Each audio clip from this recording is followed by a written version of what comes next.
రైతులందరికీ నమస్కారం అండి. మేము ఇనిస్టా సీడ్స్ నుంచి గత 2 సంవత్సరాలుగా ఇనిస్టా సీడ్స్ వాళ్ళే భీస్మా, బాలా, తర్వాత 303, గ్రీన్ చిల్లీలో HS20 అలాగే 137.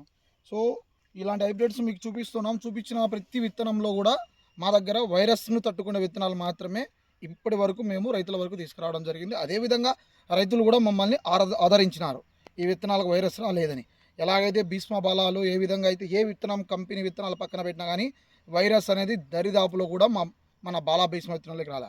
అదేవిధంగా చాలామంది రైతులు ఏం కోరుకుంటున్నారంటే ఇనిస్టా సీడ్స్లో మాకు లావులు కావాలి అంటున్నారు.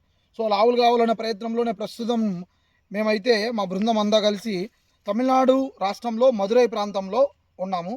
ఇక్కడ వచ్చేసరికి వేరే లావుల విత్తనాన్ని పచ్చికాయకేస్తారు. దాని పక్కన మనము 807 ఇనిస్టా సీడ్స్ వారి 807 అనే విత్తనాన్ని ఇవ్వడం జరిగింది. చూడండి, సేమ్ మనకు అక్కడ అయితే ఏ విధంగా రిజల్ట్ ఉందో ఇక్కడ వైరస్ కనపడుతుంది మొత్తం ఇటు సైడు.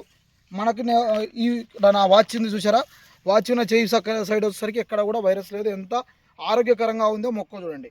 పక్కనే వైరస్ ఉన్నా కానీ మొక్కకు దరిదాపులో కూడా రాలేదు. ఇది ఇక్కడ చూపించండి మహేష్. చూడండి, వైరస్ ఇక్కడ ఉంది, ఇక్కడ సాలుకు సాలే వైరస్ని తట్టుకుంది. అలాగే ఇప్పుడు 2 కోతలు అయిపోయింది పచ్చికాయ, 3వ కోతకు సిద్ధంగా ఉంది.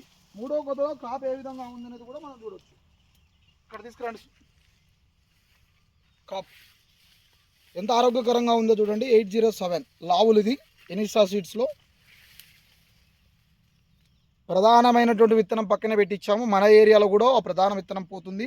గత 3-4 సంవత్సరాల నుంచి ఆ విత్తనాన్ని ఆదరించినారు. ఆ విత్తనం పక్కనే మనము ఈ 807 ఇనిస్టా వాళ్ళది 807 అనే రకాన్ని మనము చెక్ చేసుకోవడం జరిగింది. చూడండి, ఇది కాపు, ఇది 3వ కోత